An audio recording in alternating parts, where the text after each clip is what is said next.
Hi, everyone, and welcome to the special Trimulcast of the Neil Haley Show, the Storehouse Media Group podcast, and Jesus and Ugly Jody. How are you, Jody? Our host, Jody Corbet.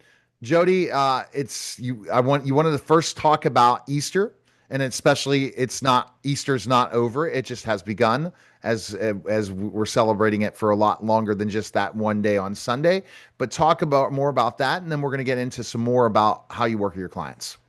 Yeah, no, absolutely. Appreciate your time today. Yeah, obviously, we just celebrated Easter on Sunday, and I always find that to me is that's the Super Bowl for me as a follower of Jesus Christ. Christmas is great. Obviously, the birth of Jesus is really cool, and something needs to be celebrated. But for me, my hope and my salvation, as anybody who calls Jesus Lord, comes because of Easter. Him being raised from the dead and after taking my sins upon himself. And I think it's just a spirit for us here, especially, you're kind of in the Mid-Atlantic as well, where it's a rebirth, right? The grass is green again, the trees are coming into to bloom, the flowers are budding. Um, and just being reminded of that rebirth to life that we get here in the Easter season, and just the hope that we have, and the hope really just comes from Jesus and Jesus alone. So I think a lot of times, especially in our society today, people put their hope in things like their finances or their relationships. Our political parties are going to save us, or our military is going to save us, and all of those things are great and well intended, but none of those things are really where our hope should be. Our hope rests in God and God alone, and the gift that He gave us in Jesus. So, yeah, thanks for letting me highlight that. Oh, no doubt. All right. So this we've had a little bit of a conversation on this, but I really want to dive deeper into once you identify a client that might want to work with you and you have set up that first meeting, what are you looking for, first of all? And like of your business types of your business consulting, how are you different? So I wanted to first go into really laying into just that first meeting and what do you identify? Yeah, the big thing is finding out from them what do they think they want. And I say what do they think they want because oftentimes folks, the clients I work with, they have an idea of where they want to go. But once I sit down, the first thing I love to do is I tell them, hey, just pitch me like I was your potential government client. I worked in the government for many years. I know kind of what folks are looking for in different agencies because I've gotten to work with a lot of different agencies over the course of my law enforcement career. And you pitch me like you're trying to sell me your solution. And then what I like to do then is look at what they've got and then kind of ask them some questions on, have you thought about these different areas that your technology could support as far as the mission goes? Because I think you and I have talked before. People come in, they're like, "Hey, we want you to introduce us to the FBI," and I said, "Well, which FBI do you want?" I had a client, they had a great cyber solution, but once I heard their pitch and we sat down and talked about it, I said, well, we can actually take this to the FBI's counterintelligence division and their counterterrorism division, along with the criminal investigative division, because there's crimes against children matters that they work. All of those divisions could benefit from your technology, not just the cyber division and the cyber investigations that they're being worked. So really what I try and do is hear what they've got. Where are they? Depending on what type of client they are. So I have my clients that bring me on as a strategic advisor. And those clients, I'll actually sit down and kind of help them tweak the product, help them create a better solution, um, explaining to them how an operator would actually be able to use what they're doing, whether it be an agent or an analyst or case officer, depending on what agency it is we're trying to take the solution to. And then really kind of explaining to them the application of that. Because obviously, if you're using it for law enforcement purposes, there's going to be things like chain of custody or evidentiary procedure that you're going to want to have built into the solution. If it's just for intelligence purposes, for let's say for an intelligence community partner or Department of War, well, that's much different because they may not need the same rigid type security, for instance, on edge devices. Now, obviously, anything connecting to a network, those would have to be, FedRAMP and now CMMC, all of those things are going to come into play for the security if they're going to be touching a government network. But a lot of these operational things, they happen at the edge. And so I'm able to kind of help them take these solutions and explain how an operator would use them in the field. Oh, so you're able to see that. So this is where you hear about the solution And that's what you're first looking at. What about what are the distribution channels? Where are they best fit? Sometimes a product doesn't have the right avatar to send it to look at, and especially with your expertise with the government and working in specific organizations and be able to connect those people to those organizations, you see what that technology is and if it's the right fit for what the government's looking for or any of your contacts are looking for.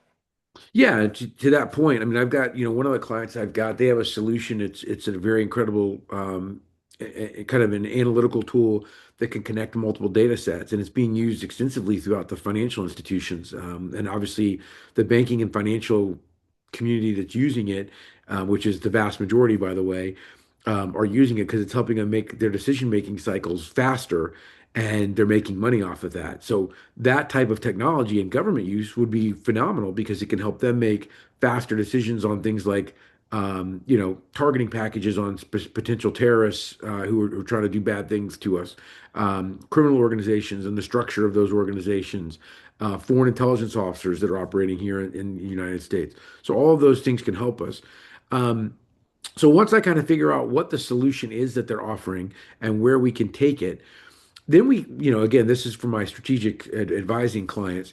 Then I sit down and I kind of walk them through what their objectives are. What is it you're trying to obtain here?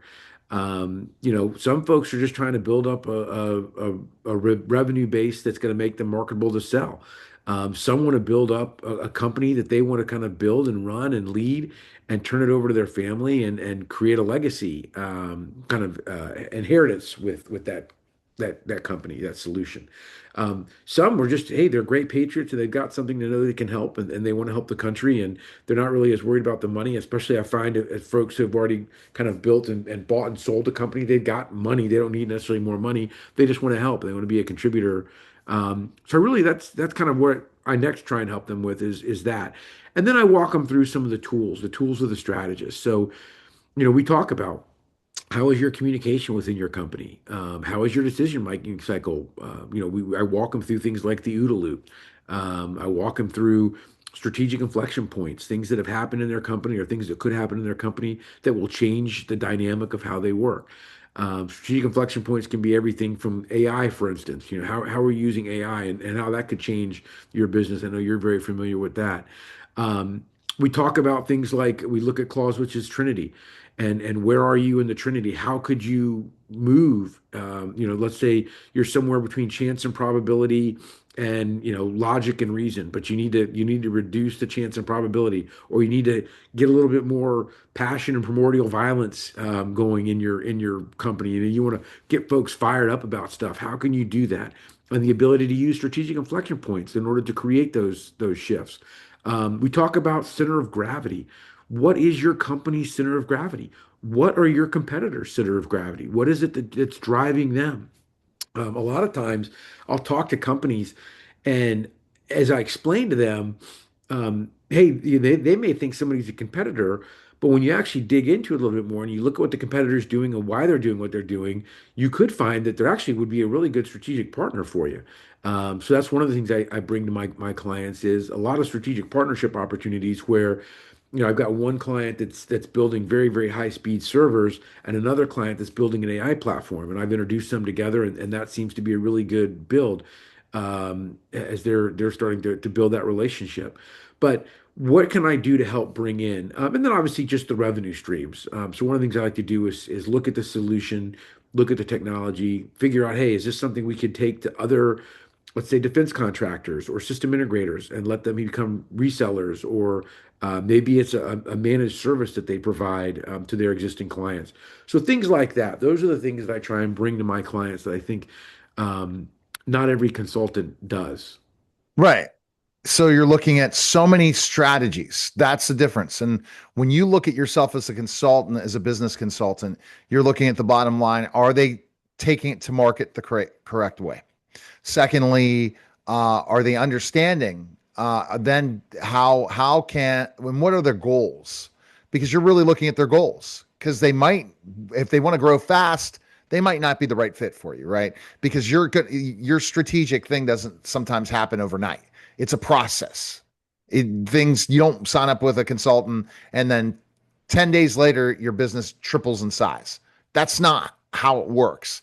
Then after you go to that process, then you look at who do I know I can strategically align them to so they can even get business faster, right? Is that pretty much what you look at?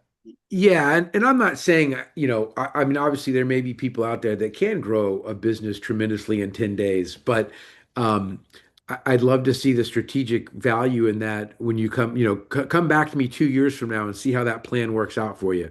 Because oftentimes those things aren't sustainable and it's like a quick flash in the pan. Whereas if you generate a good, solid strategy, yes, it may take a little bit more time, but the beauty is that that business should be exponentially larger in 10 years from now because you've gotten the objectives right and you know where you're headed as a company, and you're building towards that. And because you build in those processes that I help work with folks on, that then creates a longevity that really brings value to the company. Yeah. And that value of the company. Okay. So those are things, but what about in the day to day then? Once you put these things into place, what are you looking at? What other things do you do as as a business consultant? Yeah, I mean, it can be everything. We talk about things, like I said before, communication within the organization. Um, Obviously, when you're leading people, you have people. People can be messy. How are our leaders doing at using empathy to figure out kind of what's the heart of the issue with this person? Oftentimes, we'll find that there's people who they have solutions within your company, but maybe they're a little bit different or awkward or challenging personality wise to connect with or to talk with. But a leader with empathy can sit with that individual and listen to them, actually hear what it is they have to share and what they're thinking and feeling, figure out what their motive is and whatever it is they're proposing as a change, and then determine, is this the right thing for us? Maybe socialize it with some folks. Hey, this was brought to my attention. Is this something that we'd want to look at or we'd want to talk more about? Um, I think one of the things people get kind of calloused towards people over time. Oh, that person's always a squeaky wheel or they're always causing problems. Well, why are they causing problems? Maybe you do need to let them go. Maybe they shouldn't be part of the team, or maybe they're really trying to contribute and use their gift, skills, and talents to make it better, and no one's listening, and they're frustrated, and so having that empathy that's needed, making sure your employees know what they're good at, that deep self-awareness that we talked about earlier was that Sun Tzu talks about. Making sure your folks know kind of where they fit in the puzzle, that body of Christ mentality. Every organization, it's a body. It's a group of people coming together with different skill sets and functions. You need somebody to be the knee or the elbow or the shoulder, right? But you also need somebody to be the bicep and the calf muscles that are going to pick you up and lift you and move you around. But you also need a heart and you need a mind. Like, you need eyes, you need all the things that come with the body, and different people fill those different roles. So making sure you've got the right people in the right spots for their gift, skills, and talents. And then lastly, kind of being that reminder to them. It's one of the good things about being a consultant is I'm part of the team, but I'm not part of the team. And by not being part of the team, I have the ability to usually speak to a CEO and whisper in their ear of, hey, keep your eye on the prize, keep your eye on what it was you set out to do from the beginning. Because sometimes clients will get distracted with new revenue streams, which I love talking about new revenue streams, but if it's not in accordance and in alignment with what your objectives are, it's not going to help you. What's going to start doing is splintering your attention into different ways, and it's not going to keep you as focused as you need to be on achieving your original goals. Well, so we were having a conversation, Jody, before that, and I've learned from that lesson. I have so much on my plate growing my agency and still doing a show and having a nationally syndicated show. I'm staying the course. I have some businesses I'm launching, but ultimately, at the end of the day, my primary focus is on Media Giant Productions. And I know that, but I've learned from that. So having someone like you in my corner years ago would have been so important because we can look at other revenue streams and forget what our major focus is and what our time is and how much time. How many of these CEOs do you see that they're not budgeting their time correctly for certain tasks? Yeah, there's There's a lot of those, but I think one of the things that goes back to is it's something that you and I have very much in common, which is we don't have to be good at everything. We just have to know people who are good at other things. And so that when someone needs something, we don't necessarily have to be able to explain to them exactly what they need to do. We need to say, hey, you need to call so and so, and then do that introduction. Because, maybe so and so is an expert in tax law or helping folks with tax situations. Maybe they're helping, like you help me with marketing kind of things. But when you look at a business, there's legal components they have to be aware of, HR components they have to be aware of, financial things that are going on within the business that they need to be aware of and kept apprised of. Um, you know, uh, there's all types of different areas of a business that a CEO needs to be at least aware of. But the thing I always try to remind them is you don't have to be an expert at everything. You have to know it and then have people you trust running those things who are competent, who know what they're doing, who have a gift skill set that can be utilized in that position, but that you know them and trust them and that they can take it and kind of run with it. We could have so many more conversations. We could go even deeper into this. And I think this is great stuff for the podcast. We're going to be having guests on as well. But I think really looking at what you do, Jody, is completely different because you're looking at revenue streams, money, versus a lot of times getting stuck up in, okay, what's your marketing plan? You could bring your marketing people in, but no, you have to really look at the infrastructure of the business and if it's the right fit product to market because honestly, you can do a lot of sales that you don't have to do marketing. And you can believe a marketing guy is telling you this, but it's absolutely true Yeah. because you just a couple strategic relationships that company triples in size. Or you might have something where the costs you need to really look at who are the right hires, and that changes the game. So you really look at a 360 view of that business, and that's why I want to dive a little deeper in some of these things but we are close to running out of time. My last question for you, very short answer. Is it smart to niche or have multiple markets to take it to? Because a lot of people say stick to one area and only niche to that area and that's it. What can be that failure if you try to do a blue ocean strategy when sometimes the blue ocean strategy will fail? Yeah, I mean, again, I guess it really depends on what your overall objectives are and what solution you have. There's some solutions that I get, they're not good for all of the FBI or all of the CIA or all of the NSA. They're good for specific components within there. But then there's other opportunities where, like I had mentioned earlier, I've got the one client, they're very, very well plugged into the banking and financial institutions. They want to get into government space. And I've got clients in government space who could take that technology back to their clients. But then those folks that are in government space also would like to take some of their technologies back to the banking and financial institutions. So try and create a win-win-win environment, when you can see overlap and that they can support one another and help them get to new clients that they wouldn't have access to on their own. And I found that to be something that I've been able to bring to several of my clients. All right. You can check Jody out by connecting with him on LinkedIn. Your website, Jody, for people? Yep, it's sls.consulting, sls.consulting. All right, appreciate it.